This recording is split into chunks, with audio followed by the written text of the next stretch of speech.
Good evening, ladies and gentlemen. We're coming to the crunch of these 1993 World School Championship debates. I'm Orv Cope, and we're almost ready to start round 6. Tonight, we're going to bring you the debate between Pakistan and Wales, and the topic for the debate this evening will be that development aid can solve economic inequity. So with that in mind, we'll get underway shortly. But if we have time, before we get this debate started, I'd like to give you the totals as they appear so far. With records of 4 wins and 1 loss, we have New Zealand, Pakistan, Australia, and England. And with records of 3 wins, 2 losses are Scotland, the USA, Wales, and Canada. With 2 and 3 is Israel, 1 and 4 is the Netherlands, South Africa, Germany, and Bermuda, and no wins for Peru. Now, Peru, of course, came by themselves with no coach. But I see we're ready to start. We'd like to give you a little more information as to what's going to happen today, but we'll probably do that later on. So we're just about ready to start this debate, so let's go down to the floor.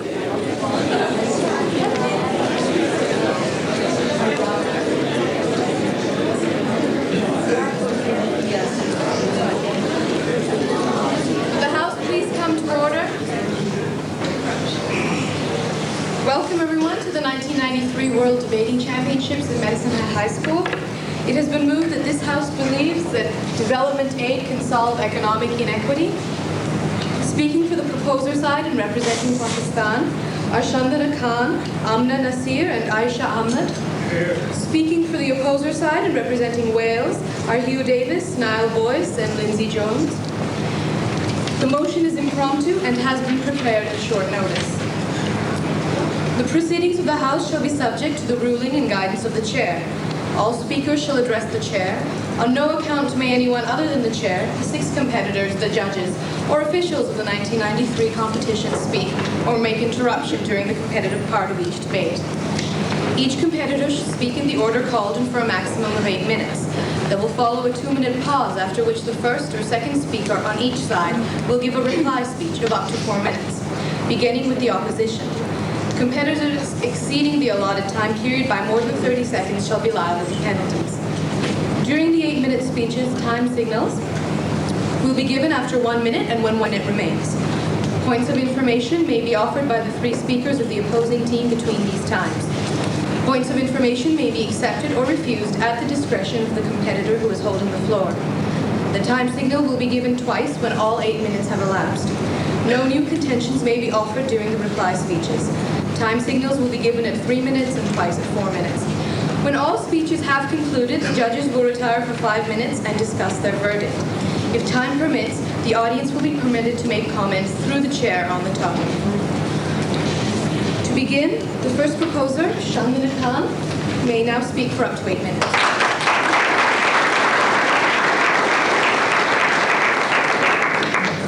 Is this okay? Can you hear me? Right in the beginning, without meaning to undermine the intelligence of anybody in this room, I'd just like to explain what each term in this topic means. By the term development aid, we mean money given not as loan, but as grant to developing countries to facilitate their development process and to act as a catalyst in bringing them on an equal footing with developed countries. By the word can, we mean is able to, is capable of doing so. And by the word solve, we mean find a solution to. And by inequity, we mean unfairness.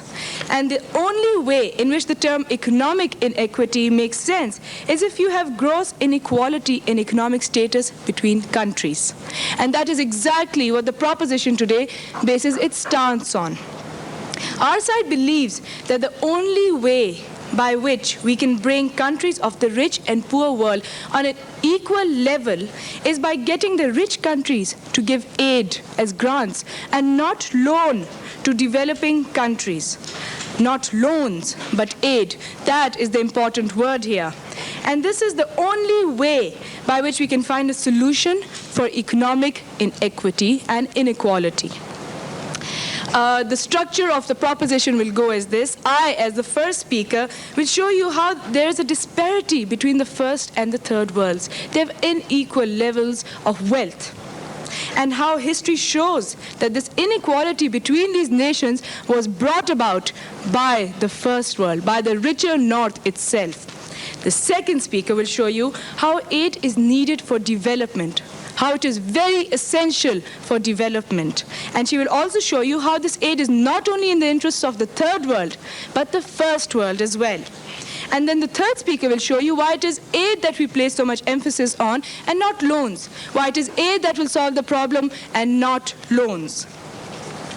Let's look at the conditions of the first world and the third world. And before I do this, I'd just like to explain what we mean by the first world and the third world. The first world includes most of the G7 countries, basically the G7 countries, which is Canada, USA, Great Britain, France, Italy, Germany, and Japan. By the third world, we mean the underdeveloped, poor countries, or rather developing countries of Latin America, South America, Asia, and Africa. Now, taking the average per capita income in these countries, that is, the income earned by each member of the rich North in 1 year, it is $15,000 on average per year. The first world also controls 80% of world trade, while it has only 15% of world population. On the other hand, the third world has 85% of world population, while it controls only 20% of world trade. Due to this, their per capita income is only $280. There is a huge difference between $15,000 and $280. And therefore, they cannot develop on their own. What they need is the first world to step in, give them aid, not loans, aid, and help them develop so that their poverty level can be brought down, so that levels of famine can be brought down, so that their level of living, their standard of living can improve. And it is actually the fault of the first world why this disparity between the wealths of these regions actually came about. When these loans were first given to these countries in the 60s and 70s to the developing countries, what happened was they were given on flexible interest rates.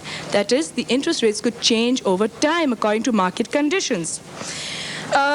They first changed when the oil shock came about in 78 and threw most of the developed world into a recession. They lost money themselves. So to make money for them, they started raising interest rates and started getting that out of the developing world. After that, the Americans went on this brilliant Vietnamese adventure and lost millions of dollars in that. Then came about the brilliant Star Wars program. Reagan thought his country needed that against Russia, and they lost even more money. What happened was they started raising interest rates yet again. To keep in competition with them, the rest of the developed world raised their interest rates. And that is when the countries, the developing countries, first became insolvent. That is when the debt crisis started. It was the fault of the first world. After that came Germany's reunification. Germany is a very strong economy, but the costs of reunification are very high. And right now they're facing a deficit, due to which they again raise interest rates. The rest of the developed world raise interest rates again, and you can only imagine what again happened to the developing world. Every time interest rates increased by just 1 point, from 3% to 4%, 1 point, Brazil alone lost $700 million a year.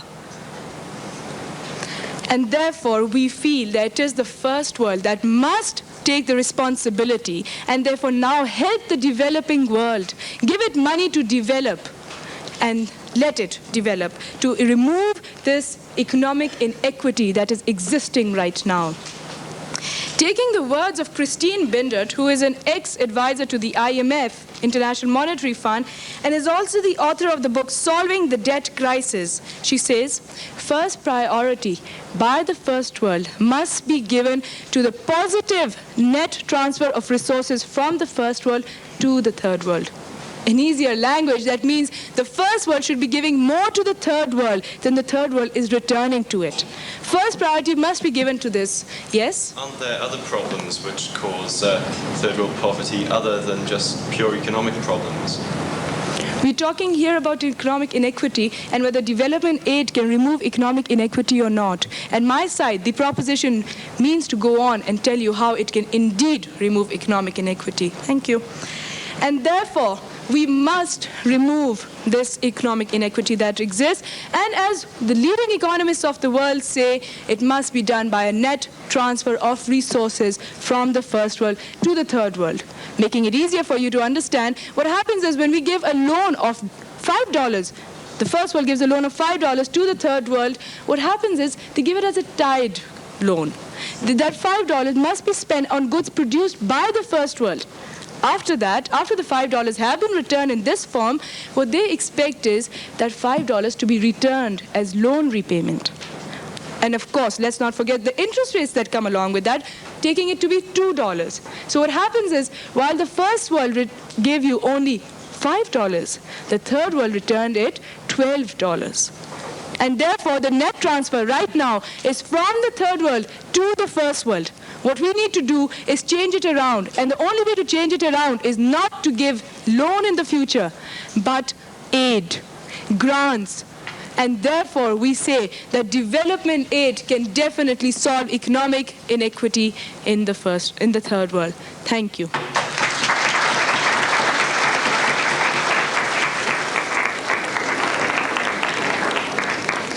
First proposer, Hugh Davis, will now speak for 8 minutes.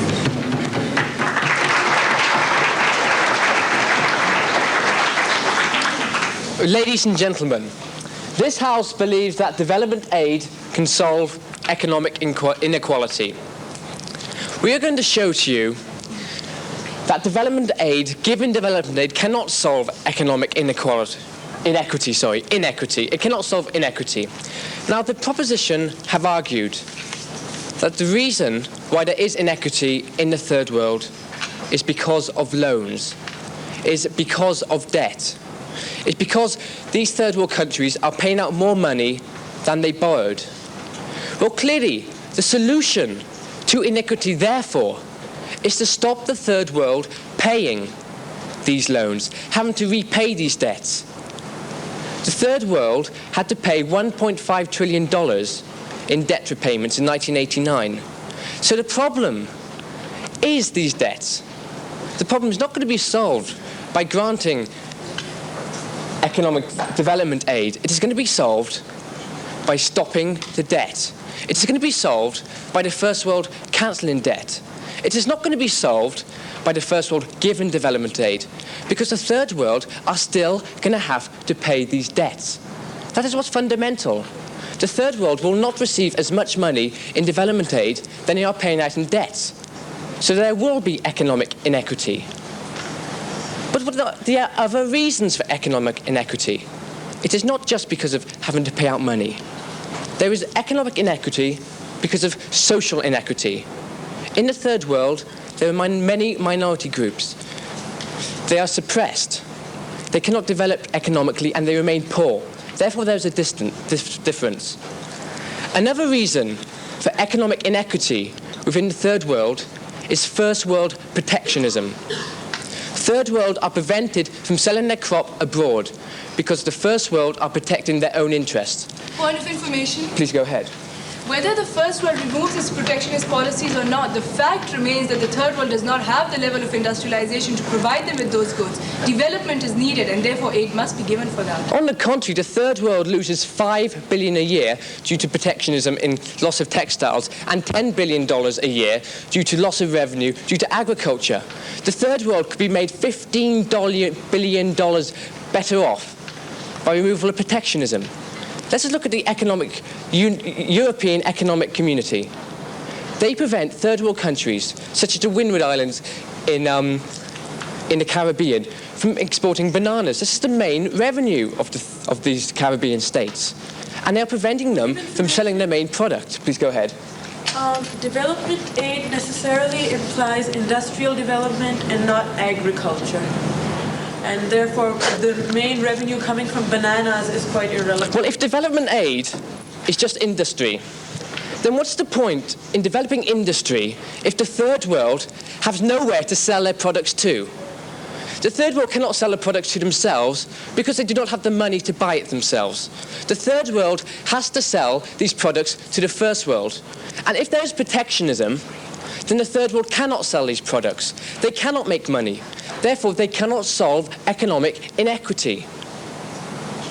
It is because of protectionism that the third world has economic inequity. We've got to stop America preventing imports of third world textiles or charging them extra price to protect American manufacturers. We've got to stop European countries preventing the third world from importing textiles or manufactured goods, because it is stopping the third world from receiving the revenue to prevent economic inequity. But what within the countries themselves? What about corrupt governments? If we do give development aid, then that is no guarantee that it's going to make them better off, that it's going to solve economic inequity. Point of information. Please go ahead. Which one? Oh, I don't mind. Okay. What happens is, what you can do in such a situation is get institutions such as World Bank and IMF to see whether that money that they give them is going into industrialization and development projects, economic reform, and not into the pockets of corrupt leaders. Well, then we are setting limits on the third world how they can spend their economic money, their money they'd be given for development aid. Now, when the first world gives development aid to the third world, they often set limits. They make them put development aid in projects that will benefit the first world, not the third world. They make them produce manufacturing plants that only produce products to sell to the first world. That's of no use to the third world. Now, the third world needs to grow within itself. The answer is not to have economic development aid from the first world dictated upon them. But the fact remains, there is no guarantee that it will work within a country. That, okay, the IMF, the World Bank, can say that you only get this money if you produce a certain thing. But if governments do it badly, if governments are corrupt, if governments mismanage the wealth, then it's not going to help stop inequity of economic inequity. And then where does the money go to? If we do produce more factories in the third world that do produce more revenue, that is no guarantee that it's going to go to the common man. Third world governments can store the money. There are still going to be rich and poor people within the countries. The countries themselves will not benefit as a whole. Individuals will. But economic inequity will not be solved within the countries because the poor will still remain poor. There is no guarantee that the poor will benefit. There is no guarantee whatsoever. The only way to ensure that there is not economic inequity is to ensure that the third world does not have protectionism against it, to ensure that they do not have to pay such massive debts, to ensure that money within the country is moved around correctly and distributed correctly. Only then, ladies and gentlemen, will there not be inequity of economics. Only then will the third world be on a level par with the first world. Only then. Give them development aid, and you're not solving the problem. You have to tackle the root causes of the problem. Thank you.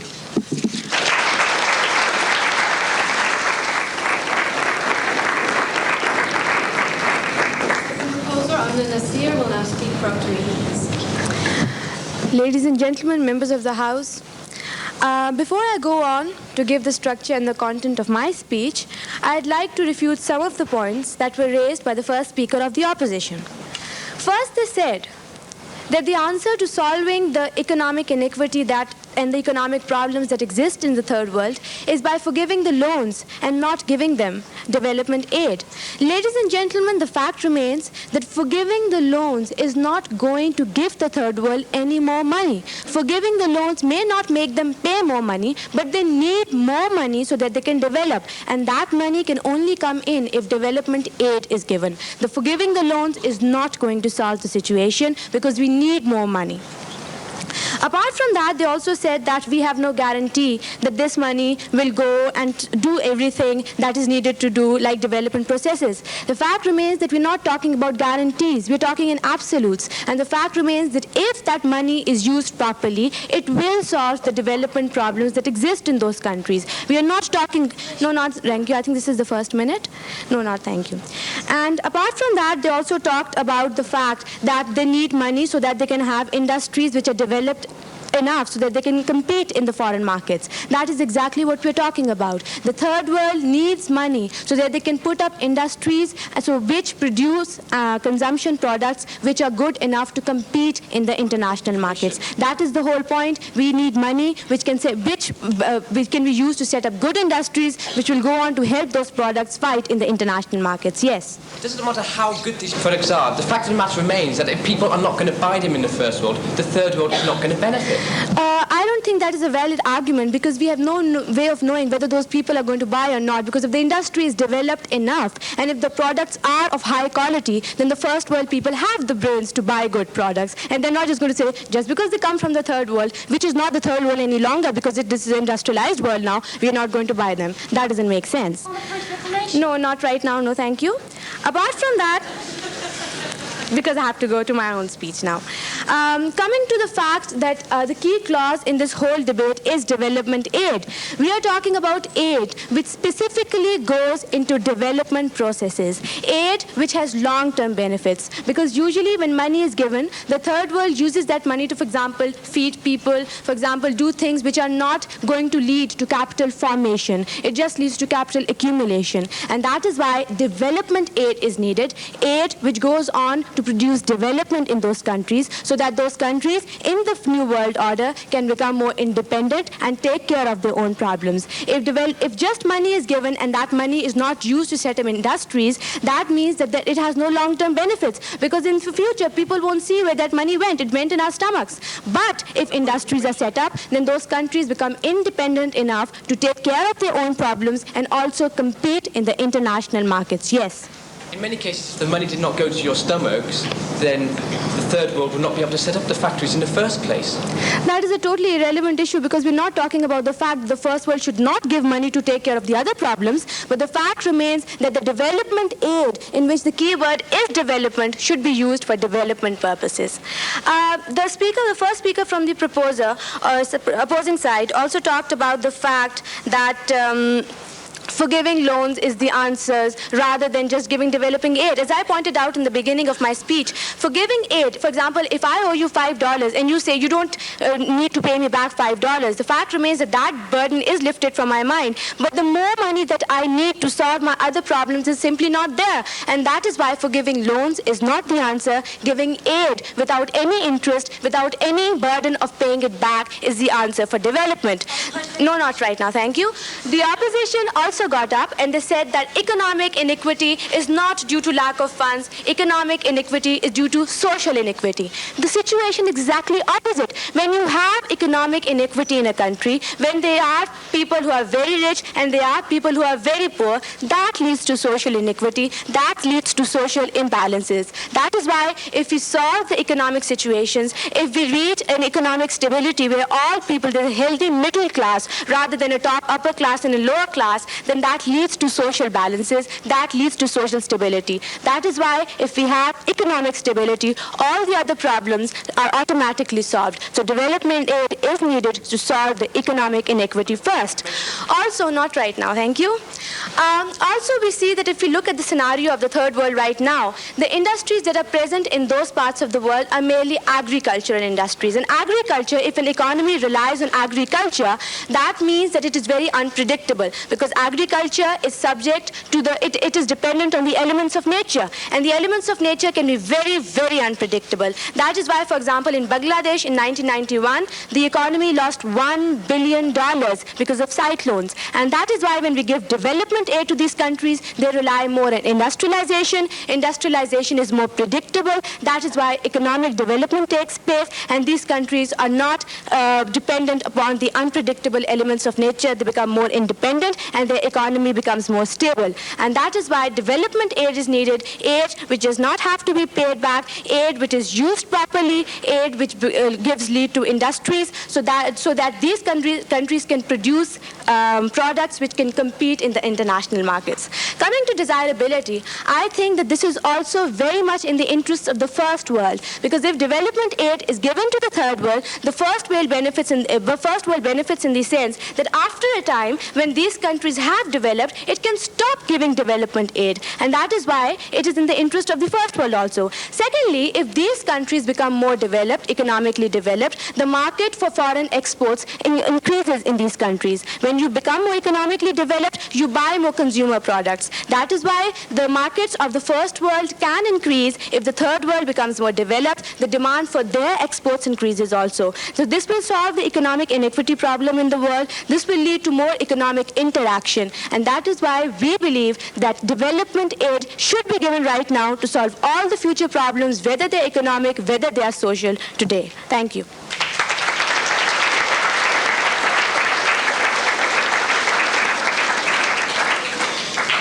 The second opposer speaker will now speak, Niall Boyce.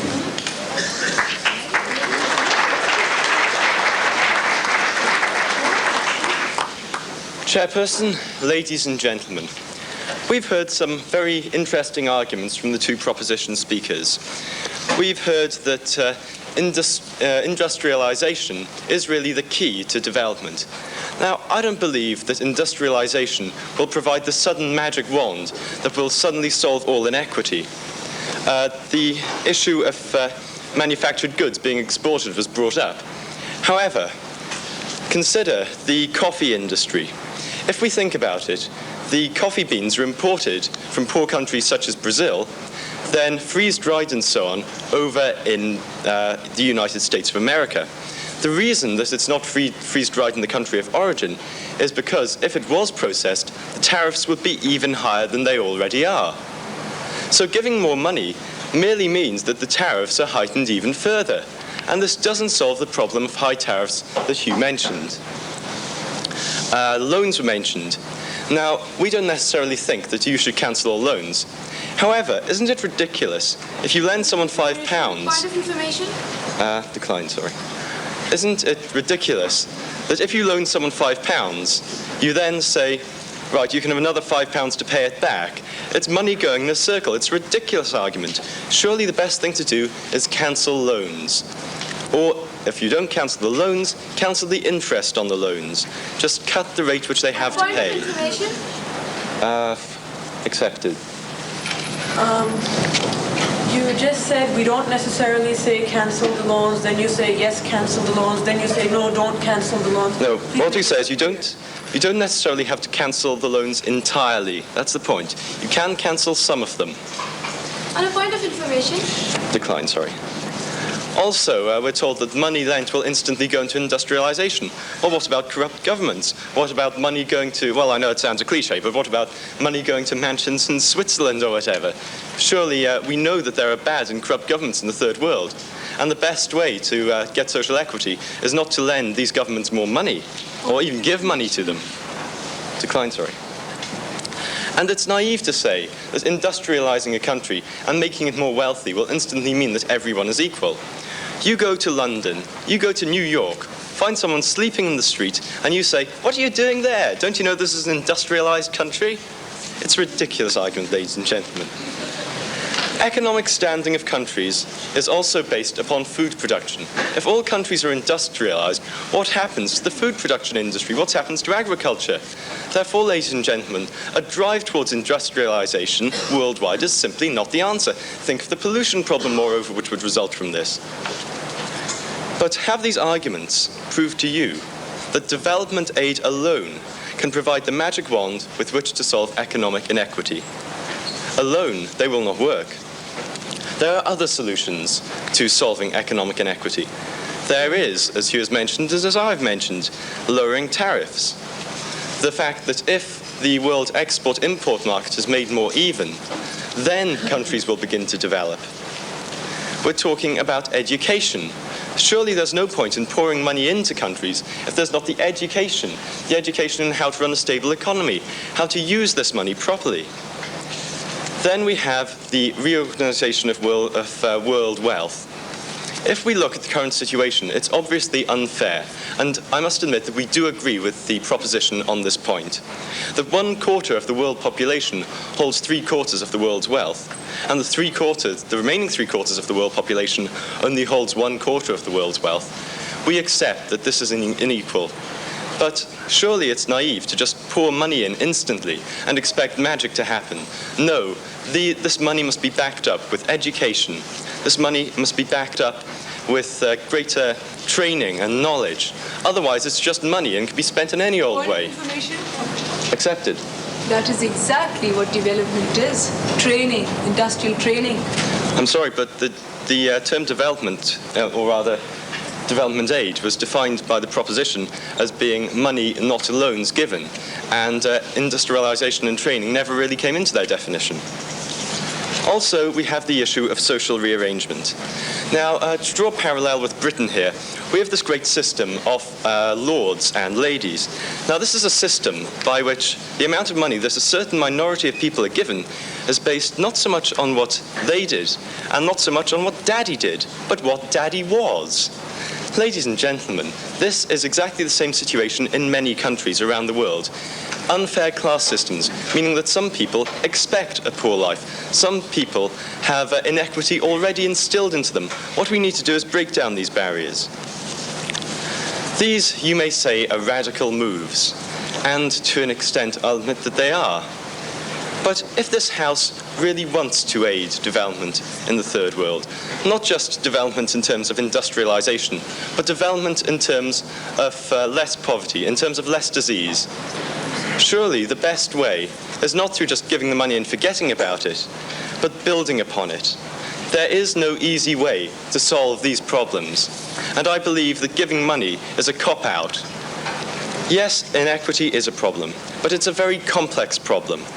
And it can't be solved exclusively by just us. The Third World must cooperate as well. The Third World must do its part of spending the money wisely. Spending the money wisely, I do not think that involves spending it instantly on a factory when there's no knowledge of whether people will want to buy the goods, and there's no knowledge of how many people will be employed. I think that it's unfeasible to suggest that pure money alone can solve problems. Inequity can only be solved by the complex solutions of education, of lowering tariffs, of breaking down class structures. Is there any way to solve, if there's any way to solve inequity, it is certainly not through the simple solution of just giving money. I can assure you, ladies and gentlemen, that developmental aid and developmental aid alone will not solve this problem. Ladies and gentlemen, therefore, we see that we must work not only towards the Third World, but with them. If we are going to develop them, we must work hand in hand with them to solve these problems. Ladies and gentlemen, therefore, developmental aid cannot in itself solve the problem of Third World inequity. Thank you.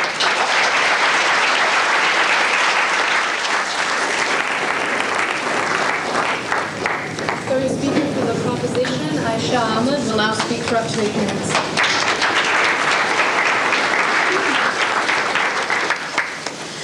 Madam Chairperson, members of the House. The second speaker for the opposition seems not to have heard the definition that our first speaker put forward. Development aid is money given not as a loan, but as a grant to developing countries to facilitate their development process. Nowhere does it say that it can't be used to train people to work. Nowhere does it say that the development process does not include education. They talk about educating the people of the Third World. How do you educate the people without the money to provide schooling, without the money to provide books, without the money to provide school buildings? How do you bring down tariffs on goods that don't even exist? How is the Third World going to start exporting goods when they don't even make those goods? Unless you have industrial development in the country, industrial development not just of consumer goods, but in terms of capital goods as well. Unless you have capital formation in the country, there is no way that you can start educating that country. There is no way that that country can go forward and develop. A point of information? Yes. I would like to point out that, okay, you send money to these countries, but what about the corrupt governments that never allow that money to reach the people who need it? In case you hadn't again noticed, the first speaker for the proposition also pointed out that the World Bank and the IMF are free to send observers, are free to give that aid as tied aid. They are free to make sure that that money is spent properly. We do not say just hand over the money to the third world government. Oh, whoopee, there goes another $1 million into Zurich. Well, what we're talking about is capital building, talking about countries developing, talking about steel mills being put up, talking about countries processing their own raw materials so that that money can be spent on finding ways to increase their markets in the developed world. Excuse me, just a moment. The first speaker for the opposition also mentioned protectionism in the first world.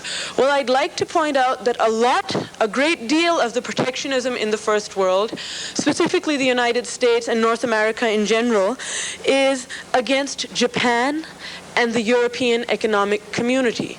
That is most of the countries that are already included in the first world, not the third world. Yes?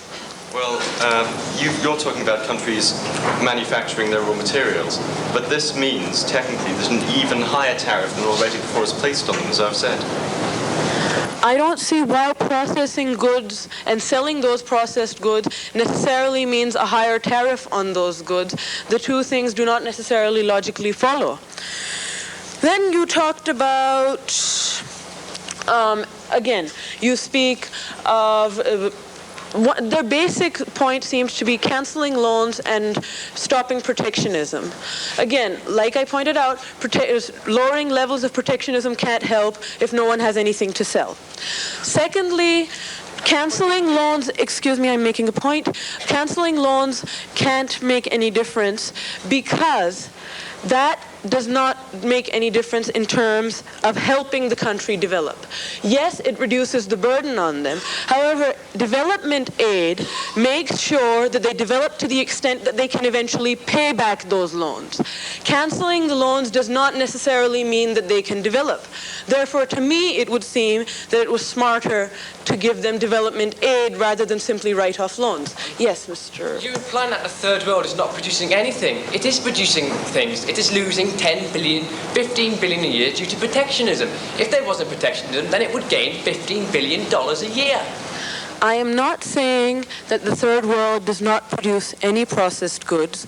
What I am saying is that the first world must realize that it is their own, in their own interest to reduce protectionism, because once they do that, the system is reciprocal. When you reduce protectionism against one country's goods, that country reduces protectionism against your goods. If you have a larger world base, a larger market to sell your goods, the competition depends purely on quality. The competition does not depend upon the fact that you're saying, no, the third world can't sell any of its processed goods in our country. The competition then becomes quality-based. Once the third world develops, you have a greater competition. Competition necessarily means an improvement in quality. Once you talk about not canceling loans, but giving them aid, you decrease the net foreign debt because they are able to then develop and pay back those loans. On a point of information. No, thank you.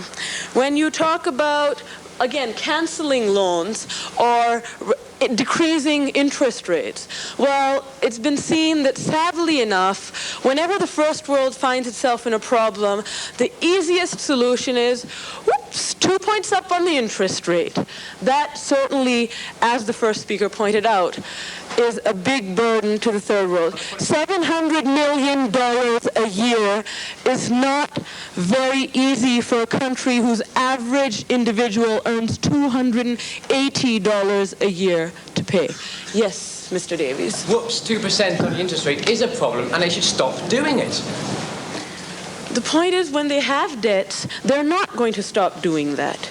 And even restructuring has been seen that, for example, when the IMF restructured debts in Sudan, what they did was that they put certain rules about imports and exports, which is not the liberty of the IMF to do. That is an infringement on national sovereignty. In 1985, when the IMF said, okay, Sudan cannot import more than such and such amount of such things, President Numeri was overthrown because of the public dissent. That led to even more political instability. Also, and this is a quote from the Sudanese ambassador to Washington, D.C. Sudan was down to rationing gasoline to 2 liters a week to meet IMF demands. Do you buy oil for your country, or do you listen to the IMF?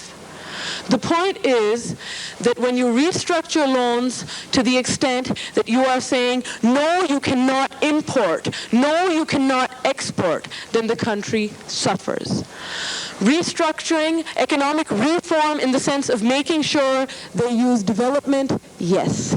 Economic reform in the sense of shifting the base from agriculture, which, by the way, in most developing countries, 80% of the population is involved in agriculture rather than anything else.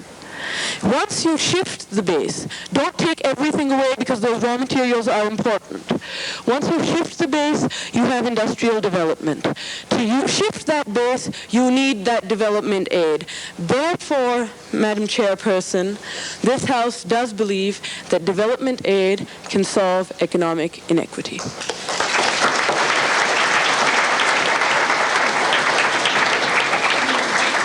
The third speaker for the opposition, Lindsay Jones, will now speak for up to 8 minutes.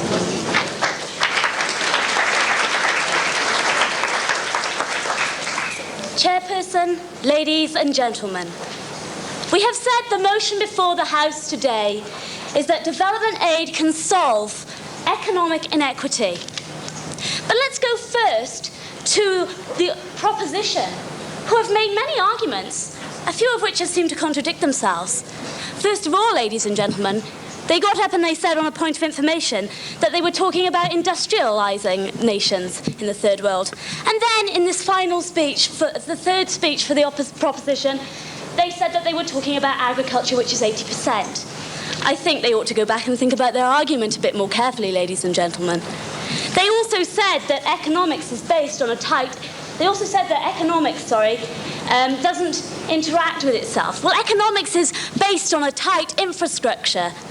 And to say that one part of a country's economy has no relevance to another, that the development in a country the development of a country has nothing to do with the protectionism that is placed on it by first world countries, it's ridiculous, ladies and gentlemen. It doesn't stand up. It simply doesn't stand up. It would be like saying, when you have to pay interest on your mortgage, that has nothing to do with your spending money. Don't be silly, ladies and gentlemen. Surely you can see that that is not a standard argument and not a valid argument today. Also, they talked about giving the money directly to the people. Fabulous idea, ladies and gentlemen. Wonderful.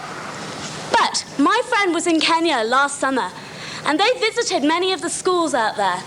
They saw the way people lived in poverty. Yes, ladies and gentlemen, we, the opposition, agree. Poverty and underdevelopment is a terrible problem. And aid is given, ladies and gentlemen. But the point is that this aid does not get through to the people who need it. Point of information. Accepted. This honourable speaker seems not to have heard a word of what the proposition was saying. You are downright misquoting us. We did not mention giving it directly to the people. We simply spoke of regulating how it was spent. We did not speak of agricultural development. We spoke of shifting the base from agricultural to industrial development. Thank you. Thank you. But, ladies and gentlemen, the whole point is that this money does not reach the people who need it. We have corrupt governments. If the proposition will listen to what I'm saying that development aid cannot solve economic inequity, because this money that we give, this aid that we give in order to develop these nations does not reach the people who need it. And ladies and gentlemen, it's a fact. In these schools in Kenya, people do not receive the books that are sent to them. And my friend's mother wanted to send them things that they could use to educate their children, but she was told not to. And why, ladies and gentlemen? Because as soon as they get to the sorting office at the Kenya headquarters, they go missing. They never reach the people who need them. And this, ladies and gentlemen, let me finish my point, please. And, ladies and gentlemen, this is a parallel to the way that the governments work in such countries. So, ladies and gentlemen, we've heard all these very interesting and informative arguments from the proposition. We've heard all these very interesting arguments from the proposition. But let's recap on the meaning of the definition, shall we? Economic inequality declined. Economic inequality is a rich and poor divide, of course, ladies and gentlemen. As Niall said, it happens in industrialised countries. So to say to make a country industrialised in the third world, that doesn't make it absolve its economic inequity, ladies and gentlemen. Of course not. There is still inequalities within the people, and these are things that need to be addressed, but through internal government, ladies and gentlemen, and not through development aid just coming left, right and centre from all the various countries who feel kind and generous enough to give it. We need a structure. We need to help these people with their governments. Ladies and gentlemen, if development aid goes to countries where there is very little democracy and a fundamentally corrupt government system, the development aid will not reach these people. On a point of information. Accepted. Throughout the course of your speech, you have been admitting then that if the aid does reach the people, it is going to solve the economic problems. And if we have regulators, we'll ensure that that aid does reach and will therefore solve the economic problems. If you'll just let me finish. The development aid can solve economic inequity. That is the quote. Right, okay. We're saying it can't because of these governments. That is the point we are making, ladies and gentlemen. We're saying it can't solve economic inequity because of the governmental state in these countries that need the aid. Let's take the analogy of the child who may die without a blood transfusion, ladies and gentlemen. She desperately needs it, but her parent, for religious beliefs or whatever, will not allow that blood transfusion to go through. She's denying that child the right to live. But, ladies and gentlemen, more importantly, that child's problems can be solved. But it won't be solved, ladies and gentlemen, because that parent won't let the transfusion take place. On a point of information. It declined. It is the same in countries who need this aid. They have governments who are only considering their own best interests. And therefore, development aid cannot solve this problem, because the power will have the upper hand in the eventuality. The parent is not doing its duty towards the child, and the government is not doing its duty for its nation. And often, ladies and gentlemen, because these governments are not elected, they are dictatorships. And these are problems which all have to be addressed before we can solve the problem of economic inequity with development aid. So, ladies and gentlemen, we've heard that we have the problem of high tariffs and protectionism which cause economical inequity. We have heard that the class systems in our countries also cause economical inequities within the nations. And how do the proposition propose to solve that? On a point of And, ladies and gentlemen, declined. And, ladies and gentlemen, education cannot solve inequity because the people need to be able to use that education. They need to be able to overcome these high prices that other countries charge them to export their goods. And ladies and gentlemen, it's all very well to know how to do something, but if a first world country won't let you do it, then how do you propose to sell your goods? No, ladies and gentlemen. These economic barriers need to be removed. Otherwise, development aid will not solve anything because it cannot be used effectively. So, ladies and gentlemen, we have showed that development aid won't work. At this precise moment in time, it cannot solve economic inequity. Niall showed that there were other fundamental solutions to look at first before we can even begin to tackle such a motion. And the proposition has talked at length about how economic inequity can be improved in countries. But in view of the argument today, ladies and gentlemen, I put it to you that you cannot agree with the motion because they cannot be solved. They may be improved, ladies and gentlemen, but these inequities cannot be solved. And therefore, I beg you to allow the motion to fall. Thank you very much.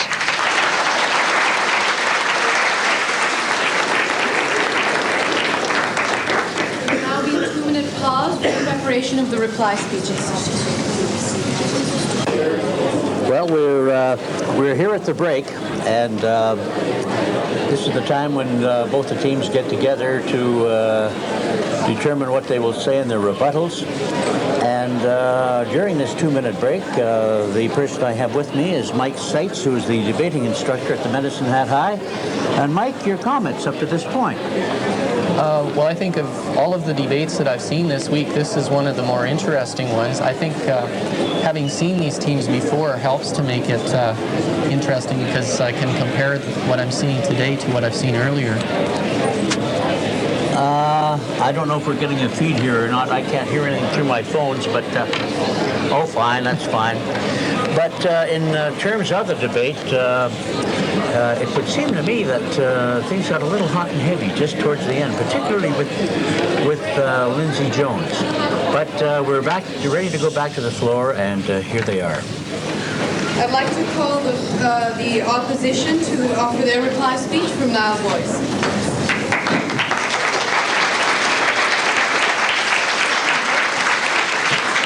Thank you. Ladies and gentlemen, this motion is that development aid can solve economic inequality. Now, development aid was defined as money poured into a country without any interest, without any need for repayment. The motion, as defined by the proposition, did not specify education and did not specify any other factor that we mentioned must also happen if third world countries are to become on the same level as us. They did not address the fact that the money cannot be spent necessarily wisely. We had some talk about IMF observers, but consider there are corrupt governments. There are corrupt governments who will spend this money if it is lent unwisely. However, I'm pleased to say that the proposition did agree with us on one point, and that was the point of protectionism. However, lowering protectionism does not fit in with the proposition's definition of motion. Lowering protectionism is by no means giving money without interest. Economic and industrial development is always and always will be dependent upon the third world selling their products. If I have in my hand $1 million, I wish, and wanted to set up a factory to make a product, for instance, say it was an electric pet warmer, no matter how much money I put into the factory, if people didn't want my product, the product simply wouldn't sell. Ladies and gentlemen, in the current state of affairs, the first world simply does not want third world products. And why does it not want third world products? Because they're too expensive for a start, because of the high tariffs. These high tariffs must be cut. And then maybe industrial development can take place. And then maybe exports can start. We have defined this motion, or rather the proposition have defined this motion, as the fact that development aid is the only solution. Now the proposition must therefore show in their reply speech that development aid is the only way, or rather the only way and the only viable way today that the third world's inequity problem can be solved, and that this problem can work today. I put it to you, ladies and gentlemen, that today, due to the high tariffs, due to the education problem, due to the recession, this is a simplistic solution, and this simplistic solution will not work. We must provide education. We must provide training. We must provide the basic knowledge, the market, for these countries to sell their products. Otherwise, ladies and gentlemen, we're giving an answer but not a solution. We're giving half a solution. Without the will to make this solution work, then all the arguments of the proposition are worthless. Ladies and gentlemen, I beg you to oppose this motion. Thank you.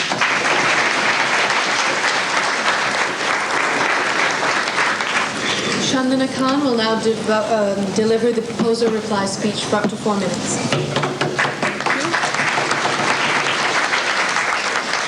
First of all, before refuting anything that the opposition said, I would like to reiterate our stance, our definition, which has been grossly misinterpreted by the opposition. We define development aid as money to facilitate development. Things needed for development, such as education and training, are automatically included. It's just that this money is needed to facilitate that development process. Also, I agree, buying of third world products will definitely help the third world. But maybe it would help if the third world had enough to sell. How can you go ahead selling what you don't have? And what they do have is enough to just sustain their own economies. They do not have enough to export. It is to increase this export, to increase this selling of third world goods, that we say that it must be developed and the first world must take an active part in this.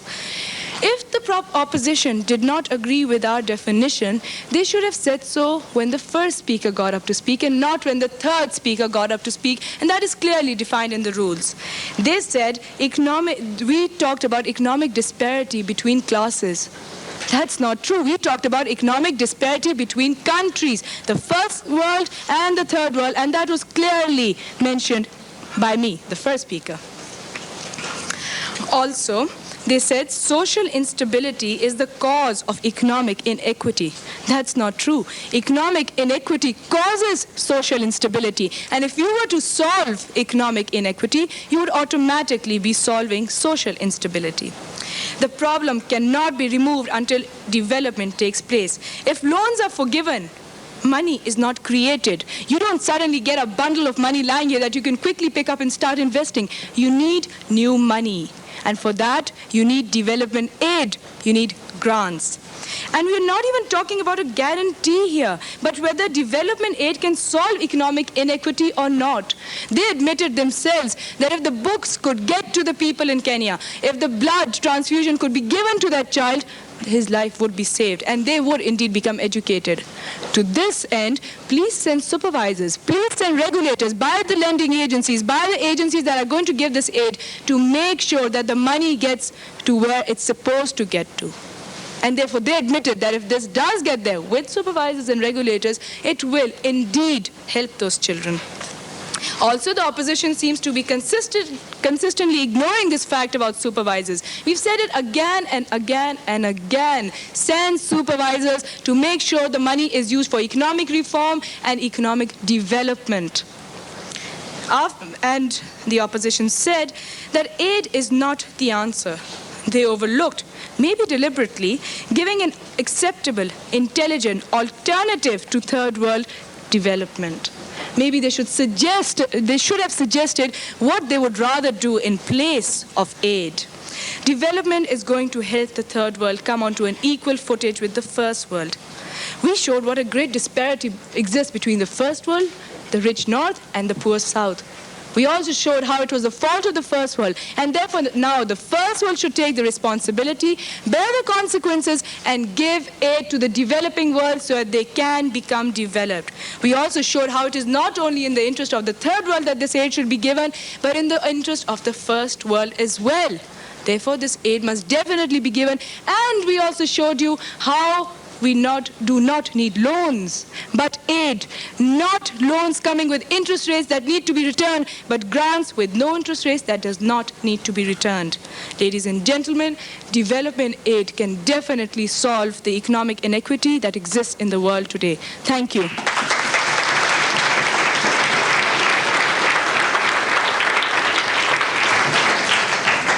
Thank you to all of our speakers. The judges will now retire for 5 minutes to consider their independent judgments and then return to offer their comments. Well, this debate is over. And Mike, I don't know whether it was close. Well, no, I don't think it was close. I think, in my estimation, and what do I know about debates, I would have to think that the Pakistanis just were that much better than what the people from Wales were. So, since I am the audience and you are the expert, you go ahead and give us your version. Well, I think there's a considerable difference between the two teams. The team from Pakistan definitely has all their information and all of their facts down. I think that perhaps the team from Wales has a slight edge in terms of the actual argument aspect of the debate. It seemed to me that they clashed with more of the points that were raised by the team from Pakistan than was the case the other way round. Well, the polish, though, and the presentation of the Pakistani people, particularly, what is her name? Yes, Aisha Ahmed, the last girl that spoke. Yes. She was, I thought, head and shoulders above every one of the debaters that we had here this morning. She was just excellent, just excellent. Yes, I agree with you. This is the first time that I've had an opportunity to see Aisha debate, and I was really impressed with the way that she handled the points of information that were raised, and just the dynamic presentation of her speech. It was excellent. Now, there's one other thing I think that we should take into consideration, and that is that we're getting down to the semifinals, and we're getting down to the quarterfinals, rather, and the competition is getting to be rather close and just a wee bit crunchy. Yes. Perhaps you've been following these debates quite closely. Perhaps you could give us an idea of what you think could or may happen, in particular with the team standings. Well, I didn't have an opportunity to watch debates at Crescent Heights High School, but apparently there are 5 teams that are vying for the top spot, and one of them is New Zealand, of course, the team that won last year, and it looks like they're in the running for the championship again this year as well. Well, right now the records of 4-1 are New Zealand, Pakistan, Australia, and England. But I would have to think that possibly the USA, Canada, and possibly Wales aren't that far behind, really, even though they have records of 3-2. But it would seem to me that the top 8 would be in the quarterfinals, and to this point, as we know the standings up to now. Yes. And that would be New Zealand, Pakistan, Australia, England, Scotland, USA, Wales, and Canada. But who knows what's going to happen? Well, being a patriotic Canadian, I'm really interested to see what happens to Canada today. It would be nice to see Canada get into the semifinals and have a shot at the top prize, but we'll just have to wait and see. Well, if I can remember, we did it once. Maybe we can pull through again. You have some notes there about local debate programs. Maybe we could get, well, just a moment. I think we're ready to go to a question and answer period. The judges are leaving now, and it's back to the floor, and here we go. While the judges are consulting, the floor of the debate is open for questions and comments from the audience. If you have a comment to make, if you could raise your hand and address me, and the debaters will answer as they see fit.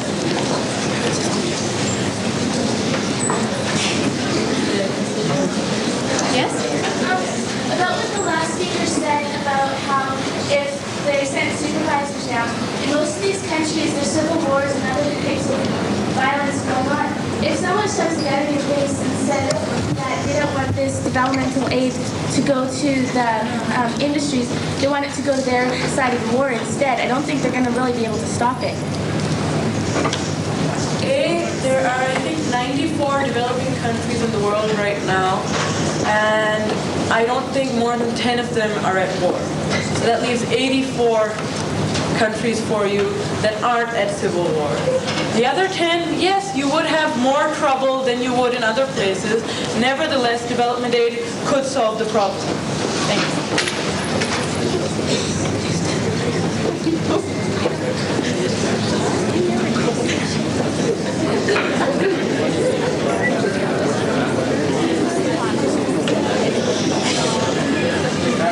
I'm curious to know, isn't it true that if, as the opposer sort of pointed out, that if they eliminated the debt, that money would be freed up that could in fact then be used as development aid? I said it in my speech, and then the second speaker made it clearer by giving you a hypothetical example.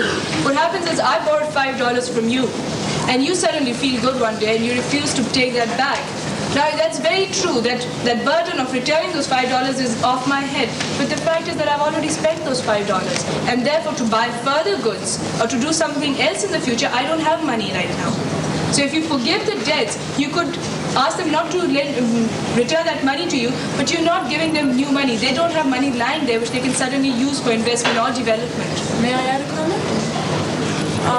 I don't think you realize that most of these countries are borrowing to service their debts. They don't have the money to service the debts, and so that money isn't lying around for them to stop paying back the loans and use it for investment instead. But I think what's being failed to recognise here is that it's because of these debts that many third worlds don't have money. If they don't have the debts, then they have a lot of money themselves. They are producing goods, which they can sell and thus earn money. So that is debt. That is really a major problem. Saying forgiven debt will make further problems is, it's not true. If you do forgive the debts, then they do have money to invest. They don't need foreign aid, development aid. Like I just pointed out, most of these countries are borrowing to pay back their debt. They do not have the money lying around. When you have $116 billion to pay back to someone, and your inflation rate is 300%, you don't have money lying around to use for development. What evidence have you to say that money given to these countries in terms of aid would then not instantly go to paying back the debt?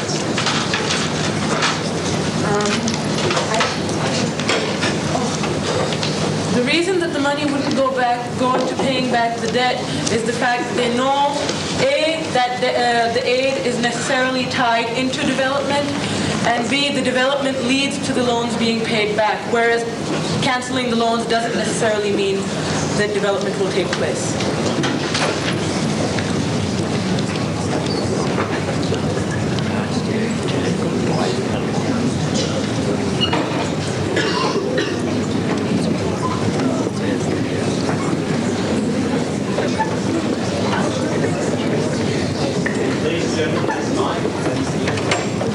Our debate is now ended. Before we end, I would like to thank Pakistan and Wales for their comments. Before the judges give their comments, I'd like to announce that it was a unanimous win in favor of the proposers.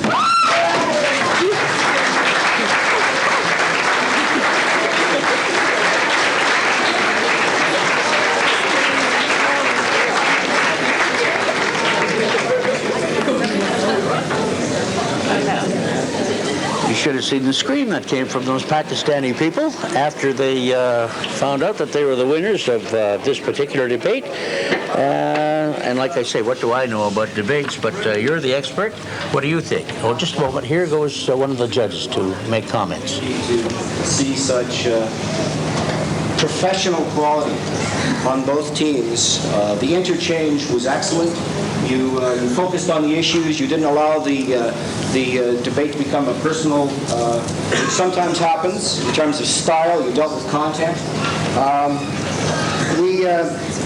We felt that both teams did outline the arguments extremely well. We felt that Pakistan built the argument. You had the skeleton on both teams. I believe that the team of Pakistan fleshed out the arguments to a greater degree. And I want to tell you, students, that I want you to watch international politics over the next generations, because I think on both teams you're about to see these people again.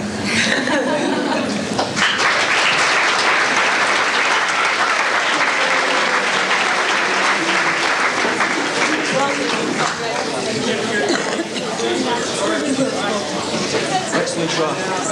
Thank you. Well, the debaters are congratulating one another. We can't see what's happening on stage because the students here and the audience is getting up to leave this teaching center. But it appears as though we've had another scorching session. And Mike, for final comments, let's go to you. Well, I wasn't really surprised by the result of the judge's decision. To me, it was a very close debate. Earlier, I commented on some differences that I thought existed, but those differences could have gone either way, depending on what the judges were keyed into, whether they were looking for strategy points or whether they were looking for the content. I see, and this is the end of round 6. We do not have the results because we are sort of isolated here in the teaching center. We don't have the results of the other debates which have been going on at the same time, but I hope to have them for you when we come on the air again, which will be approximately, about 8:10, 8:15 tonight. So why don't we wrap things up for now, Mike, and we'll be back to cover the debate between New Zealand and Canada, I think the competitors are.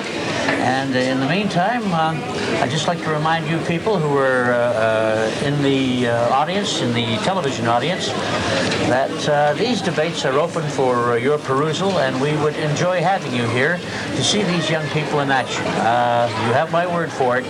It's something to behold, because these young people are certainly clever. They're entertainers as well as great debaters, and I know that you'll have an enjoyable time if you attend these debates, which take place for the remainder of this day at the high school, Medicine Hat High School, but tomorrow at the Medicine Hat College. Mike, we'll be back shortly, and at that particular time, we'll see what happens between New Zealand and Canada.